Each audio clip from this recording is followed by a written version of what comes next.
Now, while we're waiting for the last speaker to join us here, I know you are tired, you want to go out, have a walk, have a cup of coffee. Actually, I think someone will bring a cup of coffee to me. I have been trying to drink one since this morning, and I didn't succeed.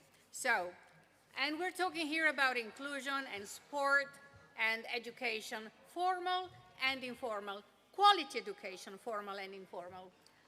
So, sport means moving, dancing, not singing though. So if you need to stretch up a teeny bit, please do so, because we're going to start. Now, I wonder if anyone from the technician office can start showing the first slides I shared, if it is possible. Thank you. All right, so that's my presentation. Daniela Bass. I'm the founder of Sustainability Ability Capital Letters Advisory Boutique.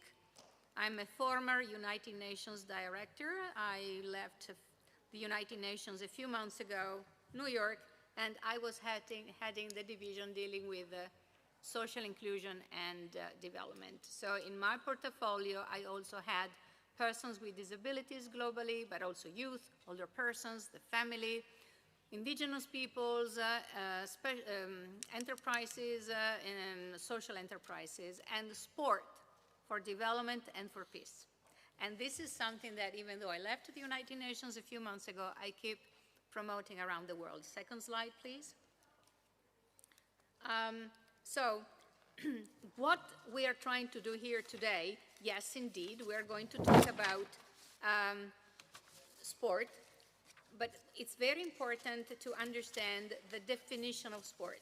And I would like everyone, I would encourage everyone to think of the definition utilized by the Kazan Action Plan of 2017. We have a colleague here from UNESCO, and she knows what I'm talking about. It is a UNESCO definition that says that sport, as it is written there for those who might have difficulties in reading, is a generic term comprising sport for all, that is physical play, recreational, dance, organized, the casual, competitive, traditional, and indigenous sports and games in their diverse forms. So this is the concept of sport we're talking about today.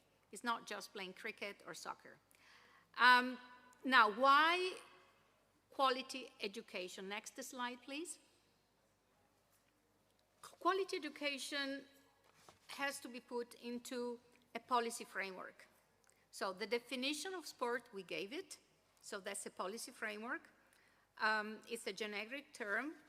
Sport empowers individuals also with disabilities because it helps to promote teamwork, resilience, and personal growth. So when it comes to sport, we think of quality education, formal and informal, formal, academia, schools, etc. So what is the role of sport to make sure that all children or youth with and without disabilities together are included in sport activities in the academia curricula? And so here we're going to listen to some people who they belong to the Zen, G, K, whatever generation, the new ones. So they will tell us more about that. I belong to another generation. So it's interesting to see, you know, how the concept of sport, inclusive sport, has been evolving throughout the decades. Next slide, please. But, you know, sport is also something that it refers to other industries that directly or indirectly are related to promoting inclusive sport. And I'm talking about STEAM. STEAM and not STEM, because I added the A, and the A stays there for art. So STEAM is science, technology, engineering, arts, and maths. And this plays a very important role, if you think of that, because it helps to promote diverse skills, physical well-being, equal opportunities, also by creating adaptive technologies to play inclusive sports. Next, please. But then when we talk about sports, think of the Olympics and the Paralympics or any kind of activities related to sport, then bring us to move from place A to place B. So we need also to provide quality education in an informal setting to the tourism and travel industry. And then, vice versa, these industries can also then, they themselves educate others. Next, please. I would like also to include into this list the fashion industry and the travel industry I mentioned. The fashion industry is the same. If you go to Olympics or Paralympics or Special Olympics or any sport you want to play, you go to buy shoes that are specifically designed for that kind of sport, or clothing, etc. So that's also fashion. So fashion also has to start thinking in terms of inclusive sports. So this is the informal quality education I was mentioning. Coming from the United Nations, as a former UN staff member, I cannot but mention a few sustainable development goals, because whatever we're discussing here has to be sustainable. And so specific goals referred also to persons with disabilities are SDG 4, quality education, SDG 8, decent work, because with those industries I just mentioned, can you see how many job employment opportunities can be created through inclusive sports? Then she's telling me I have only 1 minute left. So we have SDG 10, we can reduce inequalities, and SDG 17, that is create cooperation. Next slide, please. So there is a call for action there. Eventually, you can read it thoroughly, or someone can read it for you when you go back to the registered session, so that you can better appreciate it. Now, I would like to move to our guests. So our special guests represent somehow the youth perspective from Latin America, but also from Europe. And then we have experts who are not Gen Z, but they are a teeny bit more mature, like me, in terms of demographics. So they will talk about Special Olympics and other forms of playing sports that can then support the concept of inclusion also in the formal or informal settings. And the last one will be a colleague from UNESCO. She will touch upon another very important industry, that is media communication, how we can communicate all of this from a global perspective. So I would like now to give the floor to Jesus Arenas, who is the manager and of dealing with youth engagements of the Special Olympics from Latin America. Thank you so much, Daniela, and thank you, Zero Project, for allowing us to show what Special Olympics is doing in terms of inclusive education. So if we can present our PowerPoint. Perfect. Good. So moving to the next one to start right away. Okay, first of all, I will be describing myself. I'm a 38-year-old man, Hispanic, with curly, black, turning into white hair. I'm wearing a blazer, it's blue, and a green shirt. So everything started back in 1968. We can move another one. And with a mission to provide year-round sports training and athletic competition in a variety of Olympic-type sports for children and adults with intellectual disabilities. This means that we offer a programming for all stages of life for people with intellectual disabilities. And we are giving them the continuing opportunities to develop not only physical fitness, but also we are allowing them to demonstrate courage, experience joy, and practice in a sharing of gifts, skills, and friendship with not only their families, but also with other Special Olympic athletes and, of course, the community. And that's how we are creating a great impact in the 20 countries that Special Olympics Latin America is taking actions. To the next one, please. Here you can see that the key um, the key words from our mission, and we can move to the other one. And with this, we are reducing stigma. We can continue. We are also reducing exclusion. We can continue.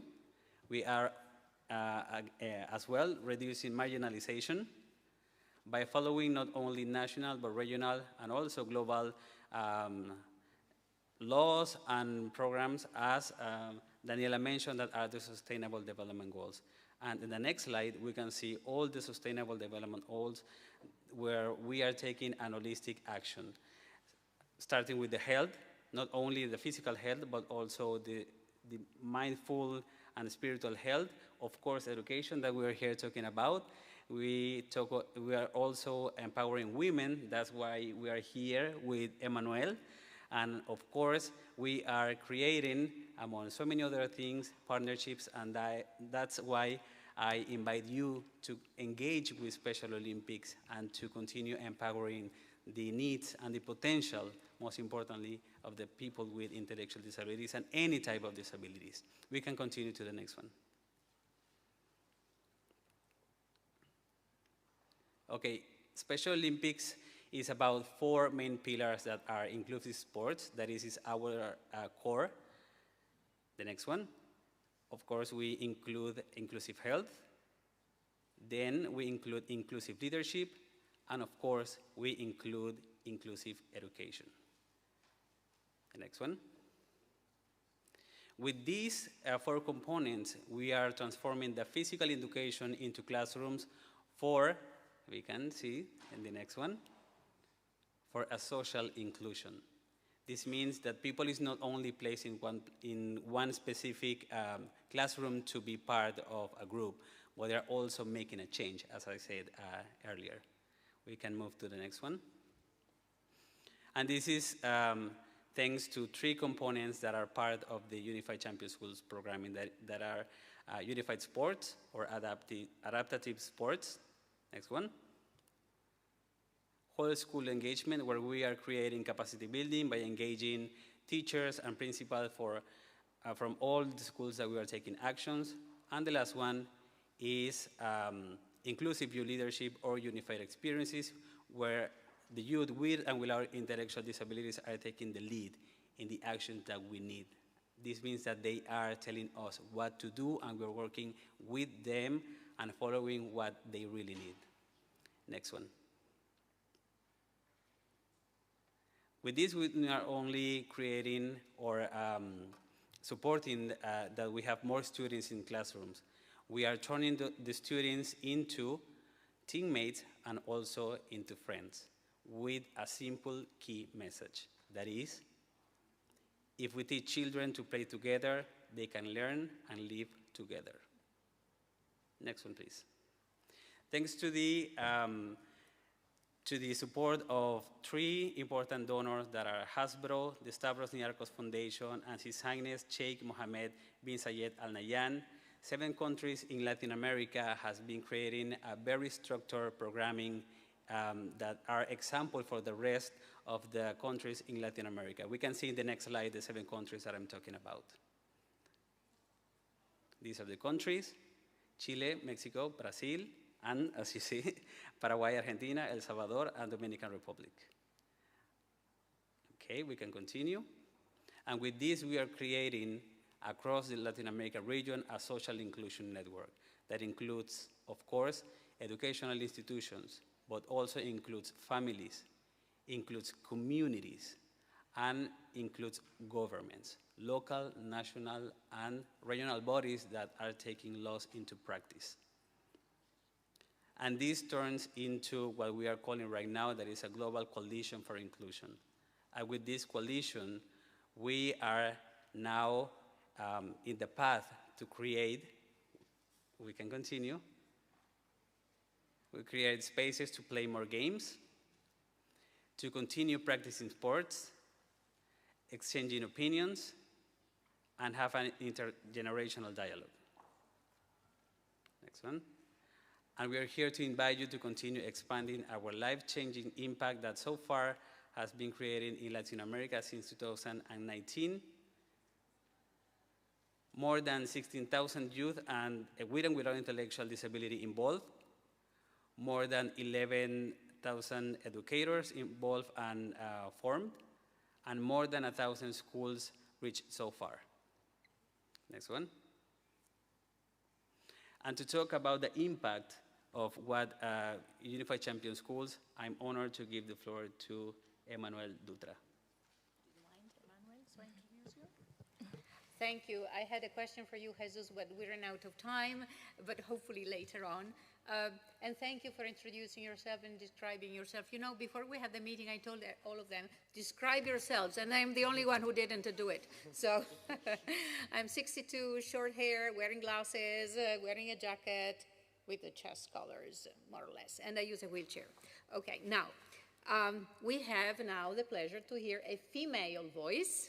So we try to be gender balanced. And it's Emanuela Dutra, and she's an athlete leader from Brazil. And you're also connected and related to Special Olympics and many other things that I would like you to share with us, and also to say why schools. Thank you. Thank you so much, Daniela. Well, I'm a 26 years old woman, Hispanic. I'm wearing long sleeve Special Olympics red and white shirt. And then it's been my pleasure to be here with having this opportunity, because for many, many times we don't give spaces to people with intellectual disability to speak. But we are having this opportunity right now. So as a result of the implementation of the Unified Schools, we develop inclusive mindsets based on 3 pillars. Universal dignity, that refers to what we value, means recognizing that everyone is worthy of respect. Empathy and perspective taken, that refers to what we understand about other people's feelings and ideas. And courageous action, that refers to what we do, a willingness to speak up when something is wrong or harmful. This mindset develops knowledge, skills, and experiences in individuals like me, our schoolmates, and all of you who are part of the community. My experience in school was not an inclusive one. It was not until I joined Special Olympics and started playing unified football that I started to be less shy, express myself better, and have fun playing with others. Even some of my teammates changed their attitudes and perspectives towards people like me, and now we have become a family. This is what opportunities like Unified School are about, to change society's view when it comes to inclusion in a natural and fun way. I would love to have had this opportunity before in my early school years. I could have made more friends, and I could have had teachers that didn't think that I'm crazy for just being who I am. I always think about many people that are struggling in schools and are isolated from others. I know how it is. I have been there. I invite you all to make a difference with me in helping others to not feel that they are not important and that they don't belong anywhere. And when we work together today, a better society is being developed, not only for the future, but for every day starting now. And I don't want to talk about inclusion for the rest of my life, and I don't want the next generation to talk about inclusion. What I want for all of us to live inclusion, but we have to act together now. Thank you so much.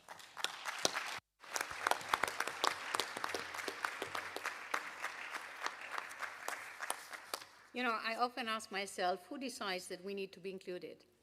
Couldn't it be the reverse, that I decide others who are able-bodied to be included? Okay, this is another consideration for another time. Because otherwise there is always the idea of we allow them to be included. So it's always we and them. So I agree with you. Stop about inclusion. It has to be the freedom to be who we are, having the tools that we need to be what we want to be, for whatever is possible. All right, now we move to Europe. So, youth. We have with us Martin Dobrev. Yep. He is a student in Vienna. Yeah. And I would like to know what is your experience when it comes to sports and how it helps to further inclusion and feeling comfortable in schools, and what is your role or the role of young people like you to actually educate also schools from an informal perspective to give them quality education on how they can then be educated to educate others in a formal manner. Thank you. Hi everyone, my name is Marin Dobrev. You can call me by my first name, and for those who cannot see me, I'm wearing a gray checkered suit with a Bordeaux colored tie and messy hair, also in as well glasses.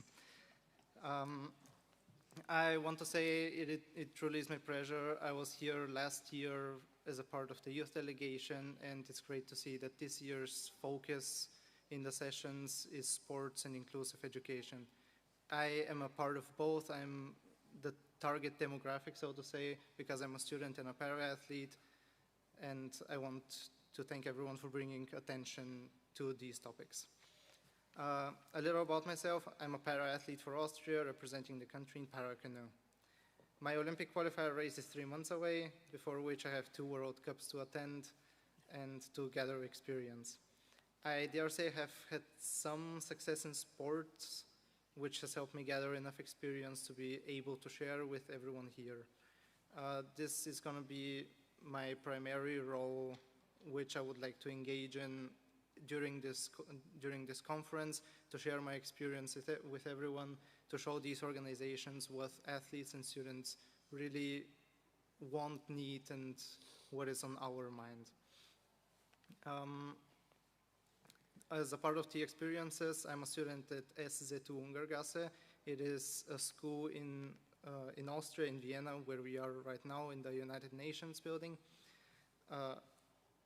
And it is one of the 77 nominated projects. It was also presented in the parliament yesterday. To summarize it really quick, because we're gonna hear more about it tomorrow, my school uses reverse integration and gives into the needs of every student and also every disabled student in our school. Reverse integration plays a big role of what I want to say, of what I want to say, and and it plays a big role to my experiences. Throughout all of my sports careers, I have been a student at the school. I started doing sports 5 years ago. Everyone at my school has been supporting me throughout it, mentally, physically, however everyone can, and I'm really thankful to everyone. And something that I want to say, it is a dream of mine. It has partially come true at my school. Throughout my whole life, I have wanted to live the experience we see and we hear about in American high school movies with extracurricular clubs which get organized by students. I would want to use these clubs to show other students my sport, what I do, how to do it, and everyone, and maybe to give my motivation to others. I think it would be a really useful tool. It is a really useful tool in my eyes to share, to also allow a really good bonding between students, because sports, in my opinion, and we have heard it today as well in some of the sessions, is all about bringing people together, so why not embrace it?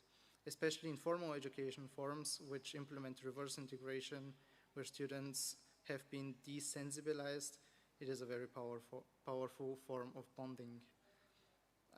It is, I think, one of the tools I would like to see implemented more. Sports really is powerful.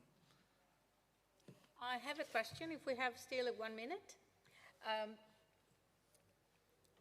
We human beings understand better when we have a concrete example. Mm-hmm. So, you intrigued me now. Can you give me a concrete example of do and don'ts so that parasport athletes can really influence the integration of sports into formal education systems? A specific example, if you have one. Something I could maybe think of on the spot is for the headmasters of school, I want to give the message to headmasters of formal educational forums such as universities or schools to not only allow this behavior of creating extracurricular clubs driven by students, but also promote it and really stand for it. I think someone who really who really enjoys what they do can give others the most, and why not let it be students? Thank you so much, Martin. An applause, because, I mean, being so young in front of such a big audience, you know, it takes bravery and also experience, and you have done a very great job. And plus, I think tomorrow you're going to share more from what I understood. So please do follow Martin. And now we are moving to another gentleman with a teeny bit more of seniority. And I'm talking about, I'm very happy to introduce you with Mr. Christo Velkov, who is the Vice President of Strategic Development of Special Olympics and in Europe and Eurasia. So it would be great to know from your perspective, we heard about Latin America, what's happening in this part of the world. Thank you. Thank you very much. I'm an aging European man in a gray suit. And I'm here for the age balance. I have no other reason to be on this panel, because I've learned that when Emmanuel speaks, there is little left to be said after that. But I have one question to all of you. How can we have more of what Emmanuel and Martin just described? It sounds right. It sounds complete. It sounds good for the person. It sounds good for the community. It sounds good for the school.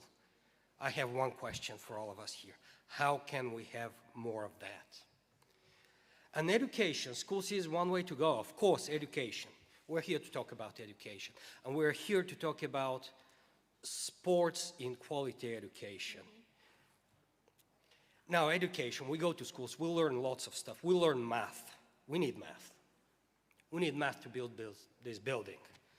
We need math to build the cars that got us here. We need math to go to the moon. But we cannot go to the moon alone. We need a team to go to the moon. And it is sports that teaches us how to be on a team. It is sports that will teach us to lead, to follow, to support each other. It is sport that will teach us compassion, empathy. And Special Olympics athletes will teach me grit, determination, because they don't start where I started. They walked a long road to get to where I start. This is the first victory for all of us.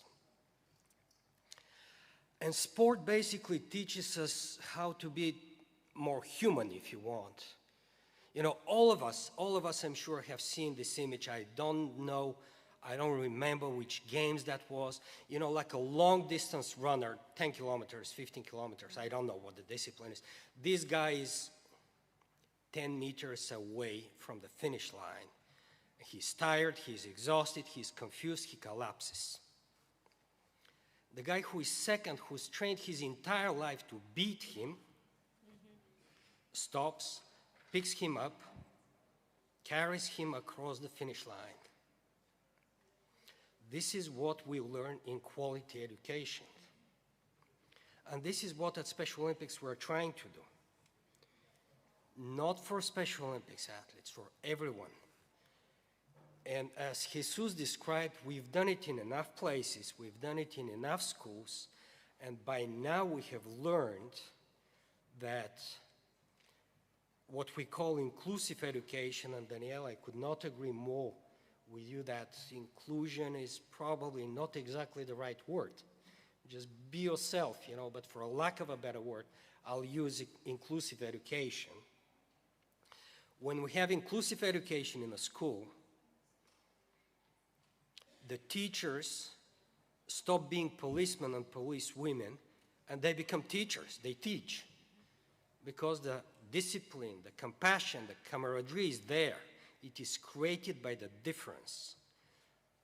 As you said, Martin, when you bond, when you play together, the whole school climate changes. And then we start looking, you know, education. When we start with education, then we can talk about economic empowerment, you know, more money in the pockets of people who don't have it. We talk about, you know, gender equality, everybody being recognized and respected. All the other SDGs that, you know, Daniela and Martin, well, you created many of those. You created many of those. We have also learned that we cannot do it alone. You know, we don't want a bigger slice of the pie. We want a bigger pie for everyone. For anyone to win, everyone has to be together in this. And this is when we have created this, you said, call for action. Our call for action, you know, was, without coordinating with you, was this global leadership coalition for inclusion that includes all sorts of stakeholders. Because this thing, what Manuela described, is bottom-up, but we need it also top-down, the systemic change. We need all the stakeholders, the governments, the UN agencies, the philanthropies, the businesses. Because for this thing to work for one group of people, it has to work for everyone. You know, you cannot have, you know, a dry spot here and rain here. It doesn't work that way. If you don't want the rain, you have to stop it for everyone. And in a way, you know, with this global coalition for inclusion, if you want, this is an invitation, but we want to build this momentum that, and I was thinking probably we have to talk to Michael Fenbeck and his team how this conference looks today. I remember the early days when Michael was calling people and was saying, would you please come? We've reached a point, a critical mass, when we're calling Michael and we're asking him, can we please come? But this is something that we can create together. Thank you.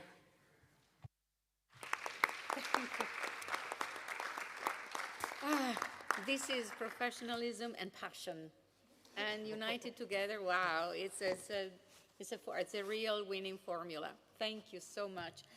And now we are going to listen a gentle lady. She is working as an advisor at UNESCO, the United Nations Education and Science Organization. I miss a C, but communication, thank you. And actually she's here to talk about communication and media and the role that UNESCO can play with the providing guidelines that can be used by most of us. Because the way we promote images, thoughts, and anything else, it's all forms of communication, can really have a very positive impact on sport, promoting inclusive sports and quality education, and all the things that we said so far. So please, I'm very happy to introduce you to Imgarda. The family name is really complicated for me. So it's Kezinskaite Budberg. You can pronounce it better than me. So Imgarda, much easier. Please, the floor is yours. Thank you. It's always nice to be here with you, and thank you for this introduction. So I'm Irmgarda Kezinskaite Budberg. I'm advisor for communication information at UNESCO, and I'm working on media development, pluralism, and diversity issues at UNESCO headquarters in Paris.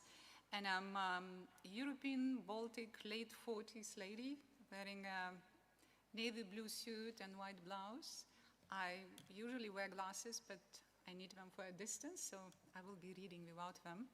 And I would like to make 3 points, really speaking about importance of media and what is exactly needed to promote disability equality. And the first point I want just to make aware about what disability equality in media needs to be introduced, and it is an important element of our work.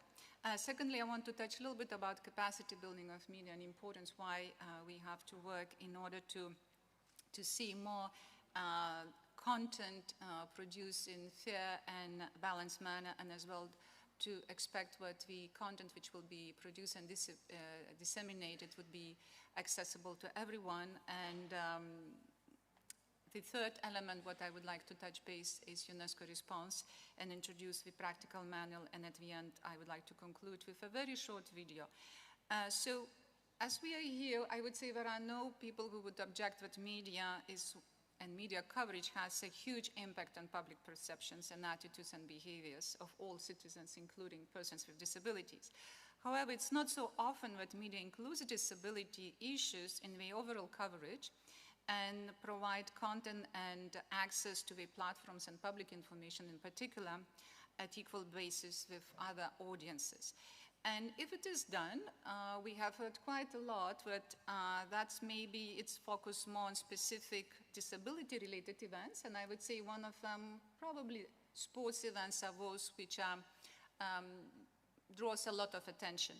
And what we can see it as well, but this is done, let's say, on a rather exceptional basis, and too often media portrays persons with disabilities in sports-related programs which are more kind of inspiring nature, and because of a disability, and those denying maybe access to the full rights, speaking about other freedoms and rights for persons with disabilities have. And this obviously has a long-term consequences for other persons with disabilities. We observe as well that persons with disabilities for certain reasons are seen as a homogeneous social group. And differences of persons with disabilities, speaking about gender, age, origin, social, cultural, linguistic backgrounds, even geographical location and many other aspects are not necessarily covered. So this is where it is important that we would present or illustrate or portray people with disabilities on society-wide issues and thematic areas. And still too often we are news figures. And what I mean here, we're those who are describing situation but not necessarily being informative sources themselves, providing timely information, expertise, and contributing to the production of current affairs, stories, and news. And currently there are few regulatory mechanisms in place which monitor and promote the balanced and diverse representation of persons with disabilities in media and as well accessible content. So what we want really to see as one of the UN agencies, what we support media in the efforts to consider persons with disabilities as an active media audience, which is entitled to media services and content, and integrate media professionals with disabilities. And I'm happy to hear that we have as well one of the media representatives here. Apparently our moderator was in the past working as a journalist, so that's a good example as well to see of long-term engagement and as well lifelong opportunities provided to media professionals with disabilities. And that brings me to the question of education. How do media contribute to SDG 4 and the global commitment to education for all? And here I would say that media is fundamental to advance the United Nations Sustainable Development Goal 4, as it contributes to the promotion of freedom of expression, access to information, and obviously that leads to the implementation, realization of right to education. As media gives the voice and opportunity to learners with disabilities to access information, to participate in public debate, and develop critical skills needed in current society. The Articles 9, 21, and 24 of the Convention invite states parties to assure that persons with disabilities have as well right to freedom of expression and access to information and education. So all those rights are related to each other.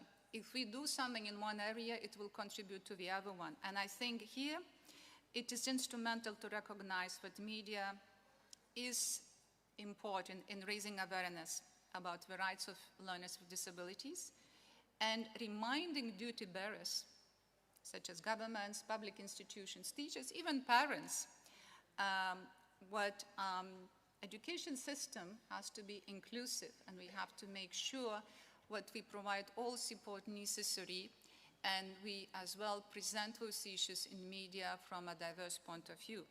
And obviously, media is fundamental to educate rights holders. That means persons with disabilities to claim their rights.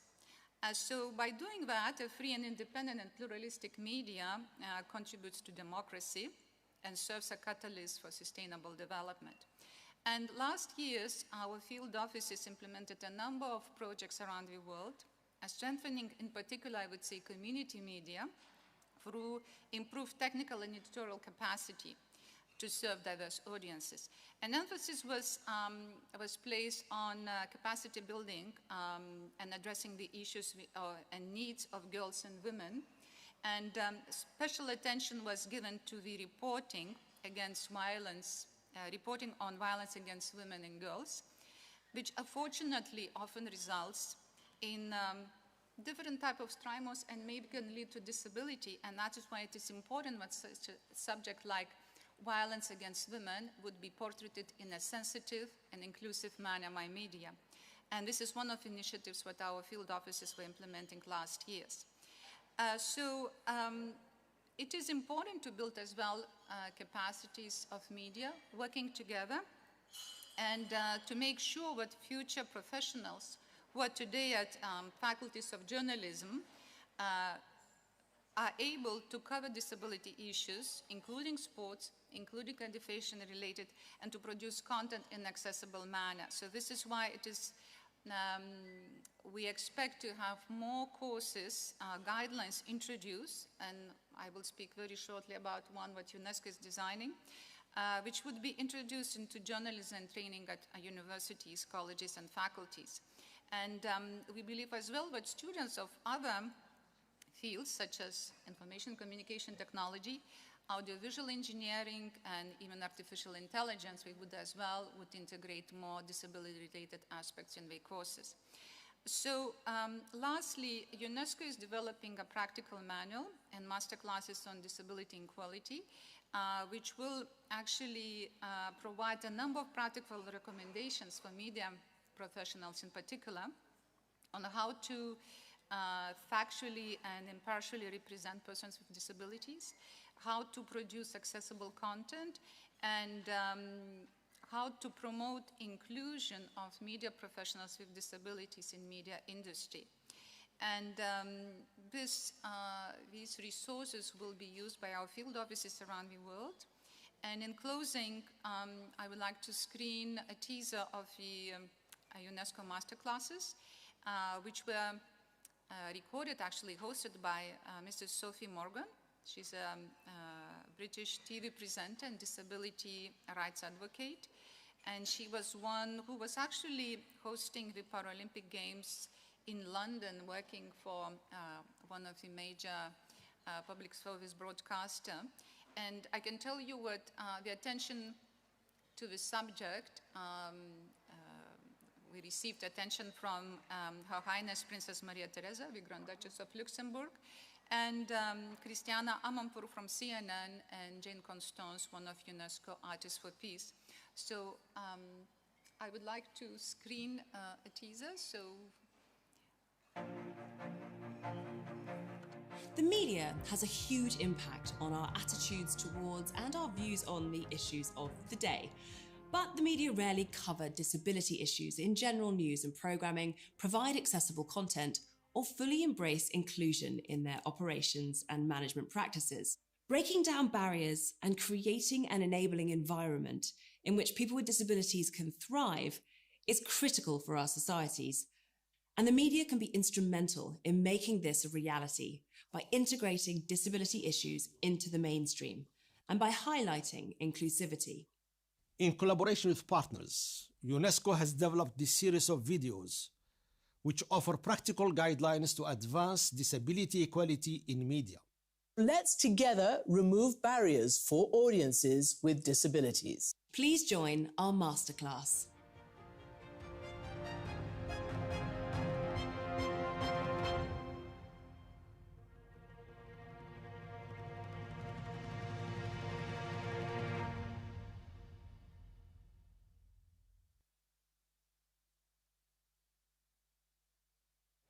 So thank you very much.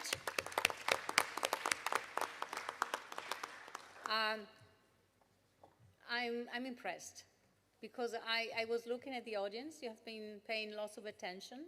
Some of you were using the mobile phone, reading emails, but not many of you. So I'm really proud of you because it's not easy after a long day to still pay so much attention. We have been extremely good because we have left something like 11 minutes to ask questions or share comments. Be brief so that we can also give you brief answers. Just want to say this, I'm 62. I became paraplegic at the age of 6, so it was in 1967. I'm Italian. 3 years later, finally in Italy, the law passed, saying that children with the disabilities, didn't matter what kind of disabilities they had, they didn't need to go any longer to special schools where, you know, children with mental, sensory, whatever, you had a disability, were all going to be sent to special schools. In my case, my parents empowered me. They helped me my shield for a few years. I was allowed to attend ordinary school, even though I was an outlaw, for 3 years until the law passed in Italy in 1970. Then I could attend ordinary schools and there were no more inequalities in that sense. I have found out that in Europe, for instance, there are still many countries where there are ordinary schools and special schools. And I think that through media and through young people like those sitting here or others who might have more experience, we should really make, through sport, changing the opinion of politicians and make sure utilizes sport as an initial tool to talk about sports for all and therefore formal education for all. When I was attending classes, when there was the 1 hour, 2 hours gym, you know, it's part of the schooling program, we're going back of half a century ago, and yet the professor always found something for me to do, for instance, to be a referee, and so on and so forth. So I never had to experience what we have heard here from other people, this kind of discrimination. So I'm very passionate about this topic, and I really encourage you all, depending on what your job is, to make sure that we unite. After all, I come from the United Nations, so we unite.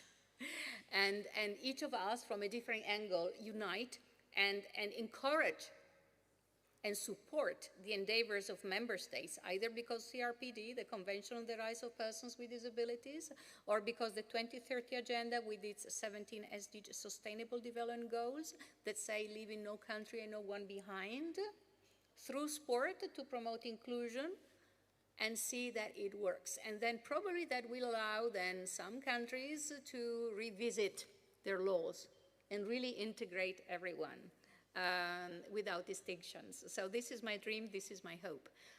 Questions?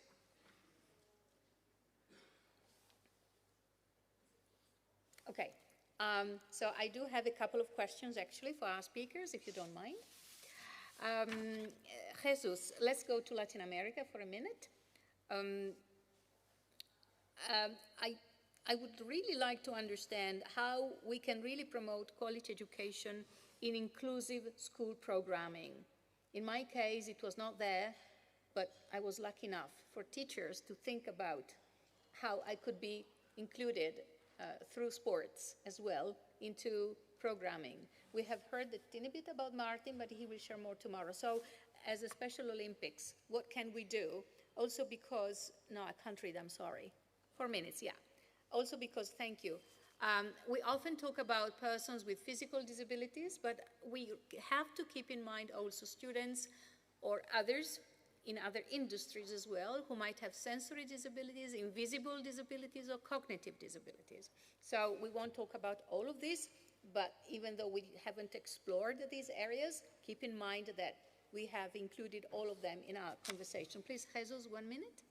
Sure. Thank you once again, Daniela. Yes, Yeah. Oh, I forgot to say that I'm proudly Panamanian. I'm from a very small country called Panama. So the importance of why to include everyone in schools, everyone with or without intellectual disabilities, specifically with all the programming the Special Olympics through Unified Champion Schools is offering, is because we are promoting the development of the Century 21 abilities that are the communication, collaboration, critical thinking, problem resolutions, social skills, leadership, responsibility, and also we are promoting the positive and equitable school climate by reducing bullying and misunderstandings. This means that anyone's born excluding. However, if you throw a ball, let's, for example, use soccer as an example. Kids will be playing together, as I said earlier, but they don't know, maybe they will not know how to respect and how to be that voice for those that are not able to speak. That's why we are there. Mm-hmm. That's why we need to teach them how to be brave, how to raise their voice, and how to keep integrating even more young people into what we need.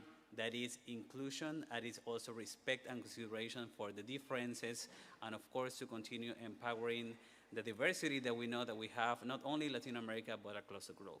Thank you so much, and I have a very quick, fast, provoking question for our UNESCO colleague. Practical manual, there are so many. So can you tell us, in 1 minute, in your view, what is the difference from other guidelines on disability issues, and how this manual, and you also shared a short video with us, can help to educate and provide the tools for positive social change and else in the realm of sports and media? Thank you for this excellent question. Indeed, there are some manuals or resources released for media, and we could see it as well, what many of them focus on portraiting and representation of persons with disabilities, often referring to the appropriate use of terminology, which is actually involving. But the manual, what we are finalizing, actually, it's very close to the end of a release, will focus on editorial policies, actually introducing very concrete recommendations for media organizations, editors, technical staff, and managers, how to integrate disability and equality in media. And that means that we will cover issues related to editorial policies and equitable programming. We will provide a number of very concrete recommendations, very practical recommendations, how to produce content, whether it will be textual content, audiovisual materials, or online digital content in accessible manner, actually emphasizing what is important, reminding about legal and technical specifications and requirements. And lastly, we will aim with such an important manual to encourage managers to adopt inclusive operations and management practices, and actually to meet the demands and needs of media professionals with disabilities. But we would be able to perform a work, whether we were recruited with disabilities already or we acquired during the duty or during the personal life. So that's what it would make a difference in terms of what we have at the moment currently available for capacity building of media. Thank you so much. So I hope this session gave you some food for thought. Let's keep engaging later on, afterwards, throughout the years.